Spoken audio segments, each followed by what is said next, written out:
Take a journey with me through a staggeringly vast gambling den. We're walking through the casino at Foxwoods.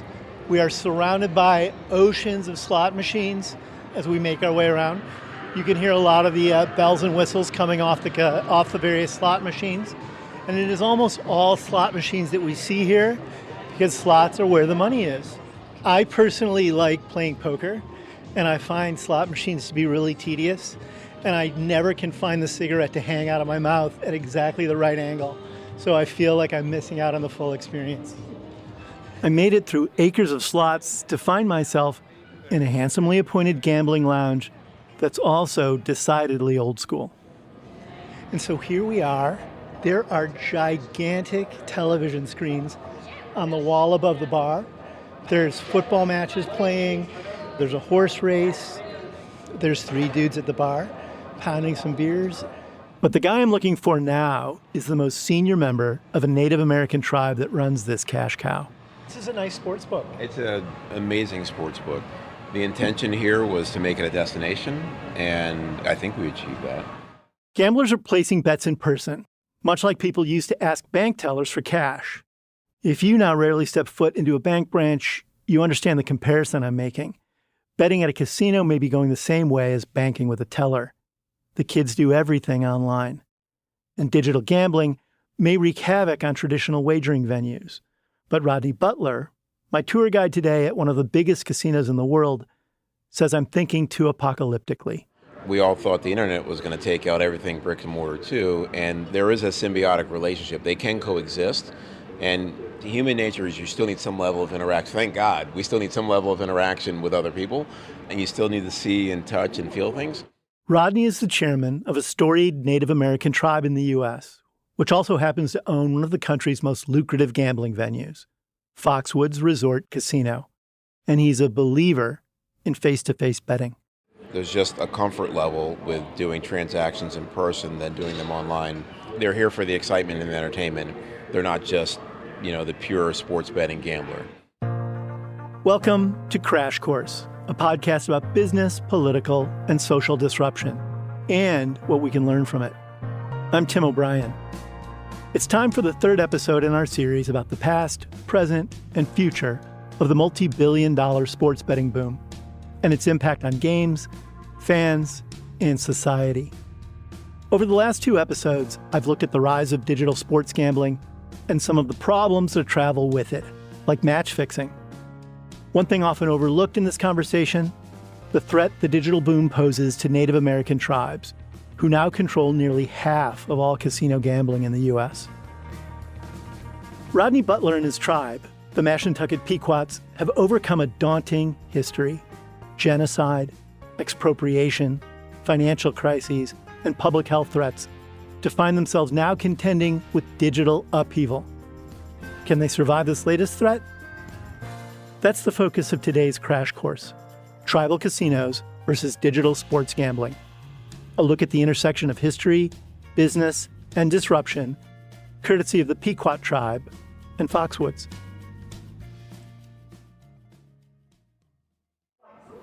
We're standing in the lobby of the Pequot Museum. You must be proud of this facility. Yeah. I mean, it opened in '98, and it's actually a vision long before the casino came about. I mean, you think about the evolution of our economic development, starting from logging and a sugar shack, producing maple syrup in the '70s, to a billion-dollar gaming enterprise 30 years later. Back when we were lumbering, we were thinking about how do we share our story and our culture. And why? Why was it important to house your legacy? Well, just to tell our story, right? To own our story, because at least what people saw publicly, our story had been written for us, right? History is always his story written by the winner, right? The white man. The white man, right? And so for us, it was important to be able to tell our story as we know it, which is, from our perspective, the accurate way to tell it. And the reason why we were essentially forgotten about in this part of the state and part of the region was because nobody understood our story and that we still existed. The Mashantucket Pequot Museum and Research Center is just a stone's throw from the casino. Like everything else here, it's massive. It's the largest Native American museum on the planet, a lavish recreation of a Pequot village, and archaeological finds dating back 13,000 years prompt Rodney and me to contemplate how cultures get wiped out. The communities that lived in these villages, they were happy. They were healthy. Everything came naturally. There was less stress, a lot of natural remedies, and it was work. And then they got civilized. Yeah. They got civilized. Yeah. The Pequots had about 8,000 members of the tribe and 160,000 acres of land when they first made contact with European colonists in the early 1600s. Then, in 1636, the 2-year Pequot War started. It was the first major conflict between colonists and native tribes. Unfortunately, the next 300 years was just wash, rinse, repeat of colonization and just slowly whittling away our land and displacement, slavery, and the lack of economic opportunity. And so my ancestors had to go find it elsewhere. And so that's where you see the story of Pequots leaving Mashantucket and leaving southeastern Connecticut because they had to feed their children. By the 1970s, only 2 Pequots lived on the remaining 200 acres of land. The state of Connecticut declared the Pequots extinct and tried to turn their reservation into a state park. We were at the cusp of losing the land itself, and that was a rallying point for the community that led to where we're at today. The Pequots started a movement to encourage expatriates to return home and fight for their tribe's survival. And it worked. By 1983, both Connecticut and the federal government recognized the Pequots as a sovereign nation. Sovereignty is no small matter. Just ask Patrice Kunesh. Tribes are nations within nations.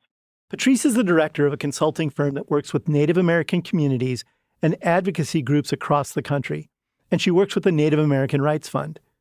She's also President Joe Biden's nominee to serve as commissioner for the Administration for Native Americans. There are actually 3 sovereigns in the United States. There's the federal government, the state government, and tribal governments. And we have 577 federally recognized Native American tribes, Alaskan Native tribes as well. Collectively, they control about 60 million acres of trust lands across the United States. But in some cases, tribes aren't any more independent from the federal government than states are. Tribes have the right to conduct activities on these reservation lands. But the federal government is holding out sort of primary authority. And so we're also subject to a host of treaties and federal statutes and court decisions that have defined and circumscribed the scope of that authority. When the Pequots earned their federal recognition in 1983, they started looking into economic opportunities. They needed to survive. And at the time, they really just didn't have a lot of options. This is Catherine Rand, a law professor at the University of North Dakota School of Law and a tribal gambling expert. A few tribes began experimenting with high-stakes bingo because it was a relatively low-cost startup. All they needed was a bingo blower, some bingo cards, and a place to hold the game, and they offered relatively high stakes. Bingo gave tribes a taste for fancier forms of gambling. And after a series of court battles and the passage of a landmark federal law, they began running casinos. Some folks have thought about tribal gaming as almost a gift to tribes from the federal government and the states, or a welfare program. But I don't think that's the right way to look at it. Tribal gaming started on the innovation of tribes themselves, exercising sovereign authority that they had as recognized by the U.S. Supreme Court. You know the old adage, the house always wins? Well, Native Americans became the house. And for pretty much the first time in their history since making contact with the colonists, they became the winners of their story. Tribes accustomed to living amid the bleakest forms of poverty tried to use the money to make up for lost time and lost opportunities. Here's Patrice Kunesh again. The revenues derived from gaming go directly to the tribal government, and the tribal government reinvests those funds into the tribal community directly by providing essential governmental services. This is education and child welfare. This is police protection and a tribal court system. These are schools and healthcare. So the difference is that if you're going to a casino in Atlantic City, you are putting money into the pockets of a corporation, a private corporation, and stockholders, whereas on a reservation, those funds go directly to the community. They are completely reinvested in supporting the welfare and well-being of the tribal community. For all of that, Rodney Butler says casino gambling still didn't come easily to his community. As much as people want to think that it was preconceived, and some people have made it out to be that the tribe always knew we were going to get into gaming. I mean, it was not even a concept back in the 70s. It was never inevitable. And early 80s, even after bingo. So bingo took a couple of votes of the community to even move forward with bingo. And people were kind of happy with that to some degree. And so there was conversations about casino, but even that, from a community perspective, wasn't immediately accepted. And so I think even that went through at least one, if not two different community votes before they decided that gaming was the route we wanted to go. Casino gaming. Those must have been interesting discussions. I would love to have been a fly on the wall. Right. Yeah. The Pequots opened a bingo hall in 1986. Just 6 years later, Foxwoods opened its doors.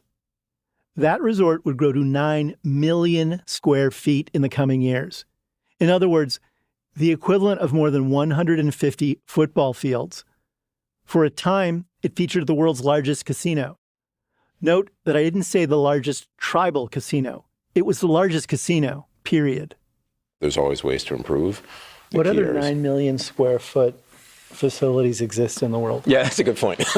Like, that's actually mind-boggling to figure out how to manage something that with such a massive footprint. That's a great point, and I just said it like it was nothing because that's what we're used to here. But yeah, I mean, it is really amazing. And again, I go back to this their 30th anniversary to go from tapping maple trees 40 years ago to a bingo to a casino to, going back 400 years living in Weetus to managing 9 million square feet of a facility. It really is an amazing story. It is. That's why we're here.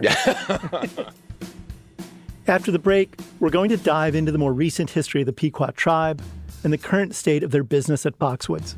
We'll be right back. Miss Sharon, it's one of our tribal elders, I'm sorry. That's okay. As I walked around the Pequot's tribal lands with Rodney Butler, everyone wanted to say hello to him. Of course they did. He's the tribe's chairman, and he sort of revels in it himself. Just ask anybody around here. Does he hug everybody? Yes. And that's how everybody feels. I was going to say just family, but I do hug everybody. Yes, you do. Remember, I'm a cynical journalist, but I still found all of this authentic, even wholesome. So I'm going to do it again. Appreciate it. Take care. All right. Good seeing you. Do you think about all your employees as members of a family? Always, yeah. And I think my hope is that they feel that too. I said that prior to you showing up. Yeah. I just can't imagine lots of hugs going around at your average Atlantic City casino. Rodney and his tribe just do things differently. For an executive in the high-stakes, high-stress world of casino gambling, he had a very chill vibe. You seem like a happy dude. I am a happy guy. Yeah. I'm a happy guy. Yeah, but it's enjoyable. You got to enjoy life, right? You got to enjoy what you do. Be grateful for what you have. Long before this, when my family had nothing, you would have said the same thing. You're a happy guy. Like, that's just it's who we are. He traces his tribal ancestry through his father. The Native community in the Northeast is very small and a lot of intermarrying between tribes. And so I'm actually Western Pequot, which is Mashantucket, but I'm also Eastern Pequot as well. And so growing up, my grandmother was on the rolls of Eastern Pequot. I mean, we're literally a mile and a half apart, our communities. And so there's a lot of families going back and forth. So my mother is a 4'11", blonde-haired, blue-eyed Irish woman. So, so yeah, we're definitely mixed. What defines a quote-unquote Native American is a whole can of worms. Back in the 90s, as more tribes started casinos and their businesses boomed, some people questioned the heritage of the people cashing in. I mean, famously stated by Donald Trump, back in the 90s, right? They're not real Indians. They don't look like Indians to me. Right. Well, who made you the judge and jury of who's Indian and who's not, right? As an aside, This isn't hyperbole.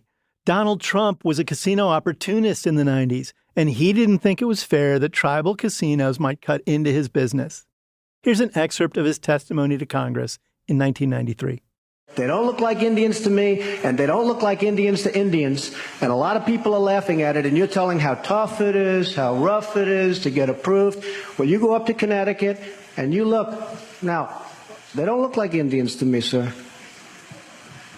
Thank God that's not the test of whether or not people have rights in this country or not, whether or not they pass your look test. Depends whether, yeah. Perhaps Trump was reveling in this kind of bigotry and silliness because his own casino operations were on a steady path toward bankruptcy. Every competitor was threatening, especially tribal casinos. We were, fighting against some of the commercial entities that were trying to come into Connecticut and saying, I couldn't do that. Like, I can't pick up Mashantucket and move it to another state. Move it to Vegas. Right, exactly. I just, we are here, and we've been here, and we're going to be here, into eternity. So that must be a good feeling. The idea that it will be here till eternity, given that it was on a knife's edge as to whether or not it would even exist at all at one point. Yeah, no, it is. It is. Foxwoods grew exponentially in the 90s and early 2000s. Casinos in general were booming, and I saw it firsthand. I visited Foxwoods for the first time in 1995 while I was writing a book about gambling. And while the Mississippi River, the Gulf Coast, Las Vegas, Atlantic City, and tribal lands were all teeming with new casinos. Foxwoods had so much money coming in that it almost didn't know what to do with it. The Pequots were living large, finally reaping the rewards of their land. At some point, things come so easy, you take things for granted, and you kind of forget what's important. So I started on council in 2004. I was at the tail end of, this incredible... The first boom. Yeah, the first boom, this incredible era of, there's no competition, the world's great, everyone's making money. World's biggest casino. Yeah, the world's biggest casino, all that fun stuff. And I was treasurer at the time when the 2008 crash happened. That was the end of my second term on council. And then that's when I became chair just after that. So I've basically had to manage and guide the nation through the most difficult years, at least of the most recent era. The tribe's first big test came during the 2008 financial crisis, when Foxwoods flirted with bankruptcy. People like to glorify or gloat that, this tribe is going through this. But the world was going, not just the country, the world was. People, for whatever reason, looked at the commercial operators differently than the tribal operators. And I think they actually enjoyed looking why down was on us. that? Yeah, exactly. Why? Yeah. To be sure, Foxwoods created many of its own problems. Rodney likens those boom years to the moment when a young professional athlete signs a big contract. The money comes roaring in, and then they just start buying whatever they can. You don't have to think, should we build this huge hotel tower? Do we need 9 million square feet worth of facilities on our property? Can we support a workforce of 13,000 people? You don't have to think. You just hand over the credit card. You don't have to think until all those massive bills start coming due. Foxwoods had borrowed billions of dollars that it was unable to pay back. It's not the best way to run a business. This is about our economy and survival, and we had to figure out how to do more with less. And that applied to everything we did, because we had excess not only in our enterprises, but also in the government, in some of our services and programs. And so everything just became much more laser focused. It was all about outcomes and data and processes and improvement, as opposed to just throwing money at every problem that we could think of. So they scaled back and focused on the basics: crisp financial management and clear-headed accounting. They brought in partners who understood some parts of the business better than they did. They diversified their offerings. And they invested in long-term rainy day funds so their community could weather future storms. But nobody could have predicted that a pandemic would come their way a little more than a decade later. When we came across the COVID pandemic, it almost felt like 2008 all over again. And I think having a few of us around that had experienced and lived through 2008, it was easier to manage COVID in that sense. Like, you know what? It's insane right now. Nobody knows what's happening, but let's just take a deep breath. We've been here before. Let's just laser in and focus. Let's take the noise out, find our chi, and just focus. And did that work? And it did. It did. They overcame the pandemic the way they've overcome everything else, by hunkering down and planning long-term.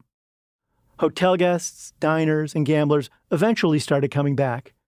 And some of the experiments from the past, like an early dive into digital gambling, have allowed them to think creatively about how to compete with the sports betting explosion. Unlike many tribes, the Pequots have embraced the future rather than avoid it. We realized that internet gaming was too complex from a legal perspective. And so we actually launched a social gaming company maybe 8 or 9 years ago now, just to get in front like of... a fantasy kind of? Yeah, play for fun. And it still exists today. It actually, surprisingly, it makes a little bit of money too. So, I mean, it was kind of a test case to just get ready for internet game, because we were also very optimistic that we could figure it out 10 years ago. And so in the meantime, we learned a lot about going online. We learned a lot about the interaction with retail play, and we were making money at the same time. So it was like a triple win there. That was just a test case, though. When we get back from the break, we'll look more at the future of this tribal casino and the existential crisis I think it might face with the advent of digital gambling.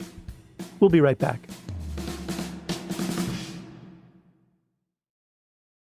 As I was driving up to Foxwoods, I couldn't stop thinking about the brutal history and deprivation the Pequots have endured. And I had survival on my mind when I was walking around the museum with Rodney. That survival is built in, we call it Pequot perseverance. That perseverance was it's just innate in us, and it kind of drives who we are. It drives them to move past financial crises and pandemics. We've been through a lot worse. Our ancestors came out of the fire. We can come through a small financial crisis, and we'll be fine, because we've done it before. Most Americans may not realize it, but the industry that Pequots and other tribes have built is huge. Native Americans now run about half of the national gambling market, or about $40 billion in casino revenue. But even with all that money, most tribes are still mired in poverty. To make a real go in the gambling business, tribes need to be located near big cities, like the Pequots. They're perfectly situated between New York City and Boston. Tribes scraping by on remote reservations don't have that advantage.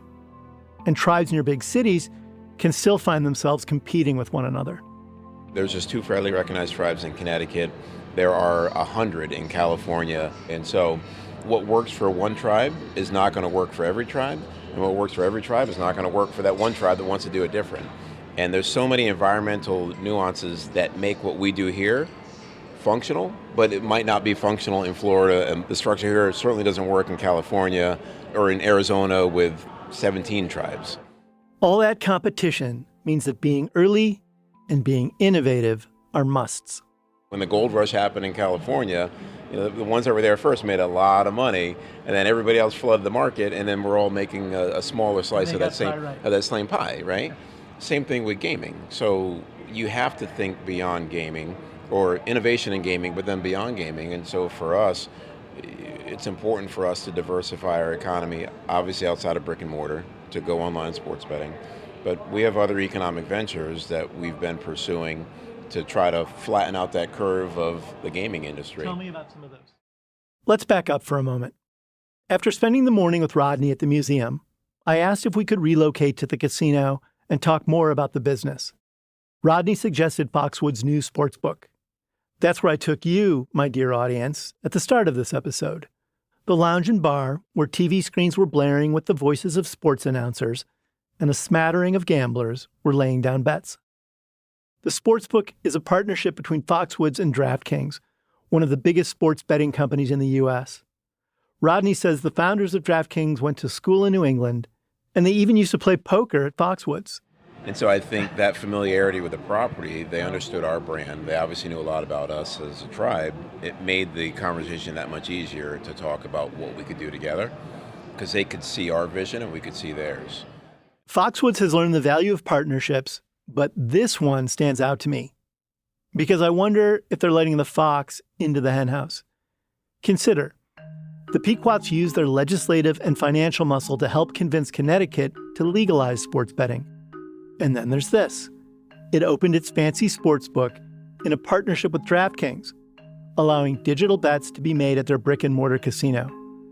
Foxwoods offers the venue, DraftKings provides the sports betting pipeline. But in my mind, the digital betting tsunami the Pequots are helping to foster could easily overwhelm old-fashioned casinos, Foxwoods included. After all, if everyone can have a casino in their pocket and watch sports from the comfort of their own homes, why would they bother driving here? Remember Blair from the first episode of this series?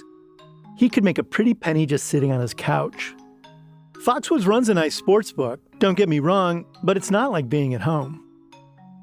While Rodney is confident that in-person gambling isn't going to evaporate, he and his tribe are not just sitting idly by. I can't think of many tribes who've launched their own digital enterprise, but the Pequots have. It's called Wonder Nation, and it houses online gambling ventures, offering everything but sports betting. For that, they're sticking with DraftKings. We don't want to compete with DraftKings, right? I mean, that's our partner. Rodney says it's good for their business, but I couldn't help thinking about other looming issues we've already discussed in the first 2 episodes of our series. Could the digital sports betting boom lead to more match fixing? Could it lead to more gambling addictions? Well, of course, it's just math. The more people that you touch, you're going to have more compulsive gamblers, but on a percentage basis, it's what we're already experiencing.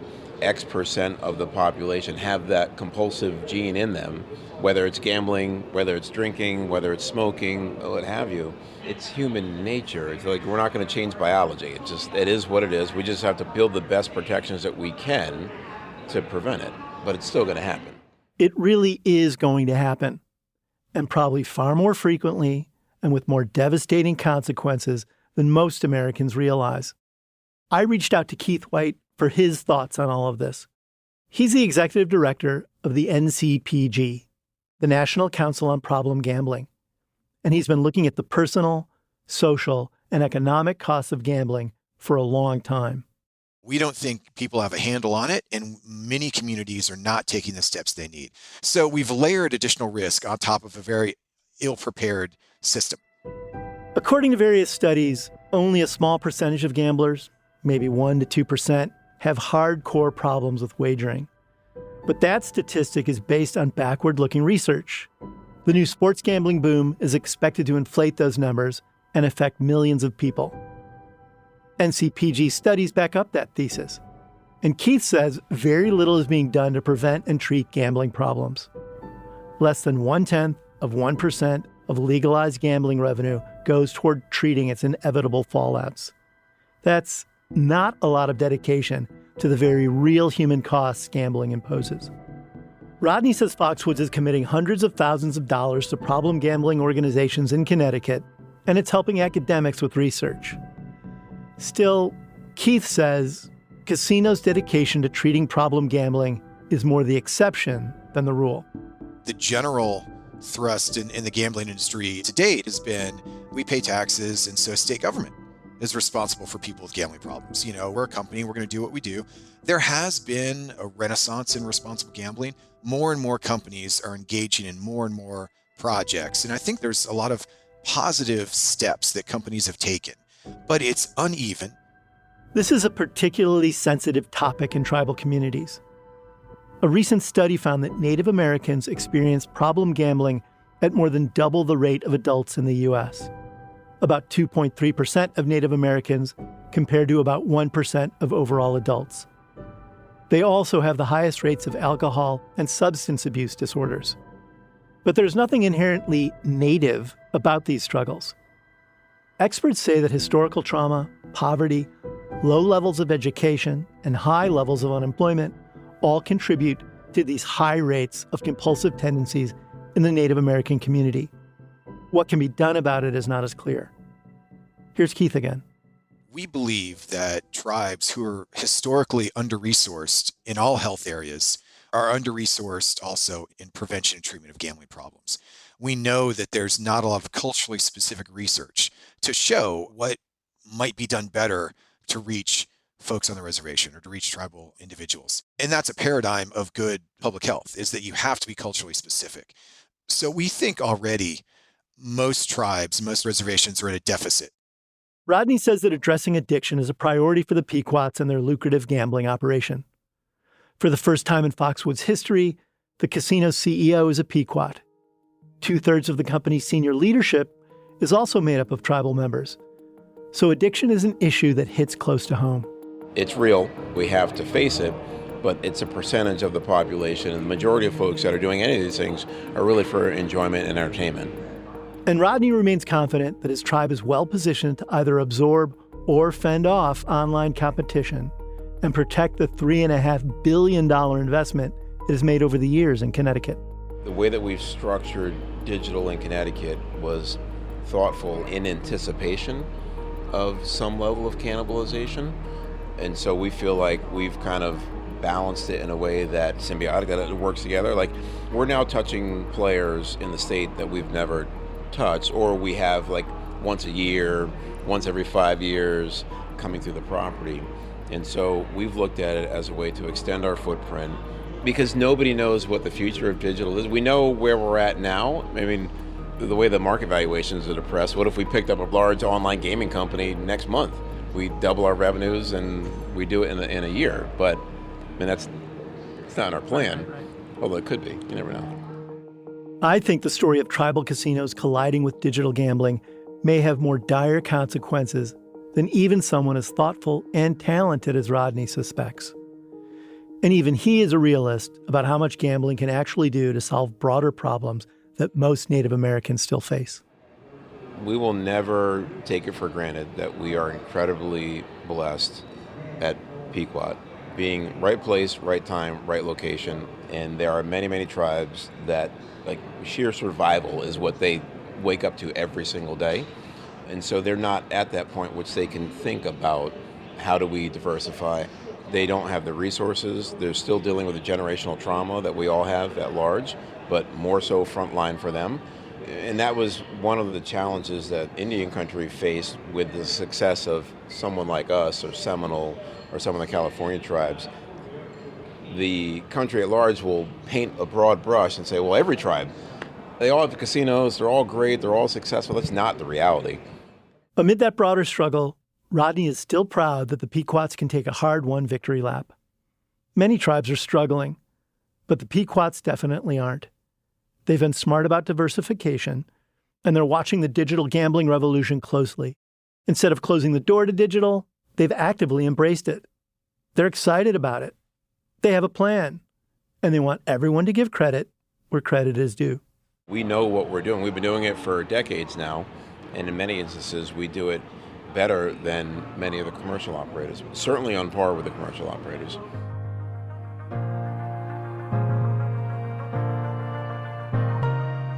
Here at Crash Course, we believe that collisions can be messy, impressive, challenging, surprising, and always instructive. In today's Crash Course, I learned that the Pequots are even more unique than I already knew them to be. They're the rare business owners who have learned from their mistakes and are still around to talk about them. But I still wonder if even they are prepared for the digital betting whirlwind. I was also reminded that problem gambling is a real problem, especially in minority communities, that must be taken seriously. If you or someone you know is struggling with problem gambling, the National Council on Problem Gambling offers a confidential 24-hour helpline at 1-800-522-4700. You can find more resources at their website, ncpgambling.org. What did you learn? We'd love to hear from you. You can tweet at the Bloomberg Opinion handle, @opinion, or me, @Tim O'Brien, using the hashtag #BloombergCrashCourse. You can also subscribe to our show wherever you're listening right now and leave us a review. It helps more people find the show. This episode was produced by the indispensable Anna Mazarakis and me. Our supervising producer is Magnus Henriksen, and we had editing help from Katie Boyce, Jeff Grocott, Mike Nitza, Christine Vanden Beilart, and Atika Valbrun. Blake Maples does our sound engineering, and our original theme song was composed by Luis Guerra. I'm Tim O'Brien. Thanks for joining us for this first special narrative series. We'll be back next week with another Crash Course.